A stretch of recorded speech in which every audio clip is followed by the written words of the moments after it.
നമസ്കാരം. വിഷുവിനോടനുബന്ധിച്ചുള്ള ക്ഷേമ പെൻഷൻ വിതരണം 90% പൂർത്തീകരിച്ചെങ്കിലും ഇപ്പോഴും പെൻഷൻ ലഭിച്ചില്ല എന്ന കമന്റിന്റെ അടിസ്ഥാനത്തിലാണ് ഈ വീഡിയോ ഒരുക്കിയിരിക്കുന്നത്. വീഡിയോയുടെ കൂടുതൽ വിശദാംശങ്ങളിലേക്ക് കടക്കുന്നതിന് മുൻപേ ഈ ചാനൽ ഇതുവരെ സബ്സ്ക്രൈബ് ചെയ്യാത്തവരാണ് നിങ്ങളെങ്കിൽ ചാനൽ ഒന്ന് സബ്സ്ക്രൈബ് ചെയ്ത് ഉപയോഗിക്കുക. സംസ്ഥാനത്തെ സാമൂഹ്യ സുരക്ഷാ പെൻഷൻ ലഭിക്കാത്തവർ, അതായത് വിഷുവിനോടനുബന്ധിച്ചുള്ള പെൻഷൻ ലഭിക്കാത്തവർ വാർഷിക മസ്റ്ററിംഗ്, വരുമാന സർട്ടിഫിക്കറ്റ് സമർപ്പണം, അതുപോലെ ലൈഫ് സർട്ടിഫിക്കറ്റ് സമർപ്പണം എന്നിങ്ങനെ വിവിധ രേഖകൾ നൽകിയിരുന്നില്ലെങ്കിൽ പെൻഷൻ ലഭിക്കുന്നതിൽ തടസ്സം നേരിടും. അതോടൊപ്പം കഴിഞ്ഞ ആഴ്ചകളിൽ തുടർച്ചയായിട്ടുള്ള ബാങ്ക് അവധി ഉള്ളതിനാലും പെൻഷൻ വൈകുന്നതിനൊരു കാരണമായേക്കാം. ഇതുകൂടാതെ കേന്ദ്രവിഹിതമായ 200, 300, 500 എന്നിങ്ങനെ തുക കുറവുള്ള ആളുകൾക്ക് തുടർന്നുള്ള ദിവസങ്ങളിൽ എത്രയും പെട്ടെന്ന് ലഭിക്കുന്നതായിരിക്കും. വാർഷിക മസ്റ്ററിങ്ങിനായി ആദ്യം ആവശ്യപ്പെടുന്നത് വരുമാന സർട്ടിഫിക്കറ്റ് ആയിരിക്കും.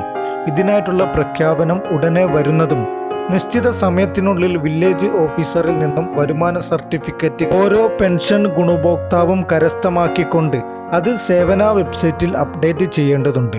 എങ്കിൽ മാത്രമേ തുടർന്ന് പെൻഷൻ ലഭിക്കുകയുള്ളൂ. ഇതോടൊപ്പം 1,00,000 രൂപയ്ക്ക് താഴെ ആയിരിക്കണം വാർഷിക വരുമാനം. ഇതുകൂടാതെ ജൂൺ മാസത്തിനു ശേഷം വാർഷിക മസ്റ്ററിംഗ് ആരംഭിക്കാനുള്ള സാധ്യതയുമുണ്ട്. അതായത് ഇലക്ഷന് മുൻപ് തന്നെ മസ്റ്ററിംഗ് ആരംഭിക്കണം എന്നാണ് സർക്കാരിന്റെ നിർദ്ദേശം. ഇതിനായിട്ടുള്ള അനൗൺസ്മെന്റും കൃത്യമായി നിങ്ങളെ അറിയിക്കുന്നതായിരിക്കും. മറ്റൊന്ന് ലൈഫ് സർട്ടിഫിക്കറ്റ് സമർപ്പണമാണ്. വാർഷിക മസ്റ്ററിംഗ് പരാജയപ്പെടുന്ന ആളുകളാണ് ലൈഫ് സർട്ടിഫിക്കറ്റ് സമർപ്പിക്കേണ്ടി വരുന്നത്. അക്ഷയ കേന്ദ്രങ്ങളിൽ എത്തിയായിരിക്കും ലൈഫ് സർട്ടിഫിക്കറ്റ് സമർപ്പിക്കേണ്ടി വരുന്നത്. മുൻപ് പെൻഷൻ മുടങ്ങിയ ആളുകൾക്ക് എല്ലാ മാസവും 1-ാം തീയതി മുതൽ 20-ാം തീയതി വരെ മസ്റ്ററിംഗ് ചെയ്യാം. വാർഷിക മസ്റ്ററിംഗിന്റെ അറിയിപ്പുകൾ വന്നാൽ എല്ലാ പെൻഷൻ ഗുണഭോക്താക്കളും മസ്റ്ററിംഗ് ചെയ്യേണ്ടത് നിർബന്ധമാണ്. അതുപോലെ വിധവ, അവിവാഹിത പെൻഷൻ വാങ്ങുന്നവർക്ക് വിവാഹിതയല്ല, പുനർവിവാഹിതയല്ല എന്ന സർട്ടിഫിക്കറ്റ് എല്ലാ വർഷവും നൽകണം. ഇതിനായിട്ടുള്ള അറിയിപ്പ് വരുന്ന മുറയ്ക്ക് ഈ ചാനലിലൂടെ നിങ്ങളെ അറിയിക്കുന്നതായിരിക്കും. ഇനി വരാൻ പോകുന്നത് പരിശോധനയാണ്. അനർഹമായി പെൻഷൻ കൈപ്പറ്റുന്നുണ്ട് എങ്കിൽ അവരെ പുറത്താക്കുന്നതിനുള്ള നടപടിക്രമങ്ങൾ എടുക്കുന്നതിന് പരിശോധനകൾ ഉണ്ടാകും. കൃത്യമായ അർഹതാ മാനദണ്ഡങ്ങളോട് കൂടിയാണ് പെൻഷൻ അനുവദിച്ചിട്ടുള്ളത്.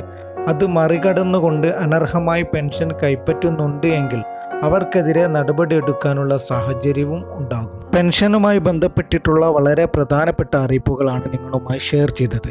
ഇതുപോലെയുള്ള വിവിധ കേന്ദ്ര സംസ്ഥാന സർക്കാരുകളുടെ അറിയിപ്പുകൾ നിങ്ങൾക്ക് ലഭിക്കുന്നതിന് വേണ്ടി ഈ ചാനൽ ഒന്ന് സബ്സ്ക്രൈബ് ചെയ്ത് ഉപയോഗിക്കുക. മറ്റൊരു പ്രധാന അറിയിപ്പുമായി വീണ്ടും കണ്ടുമുട്ടാം.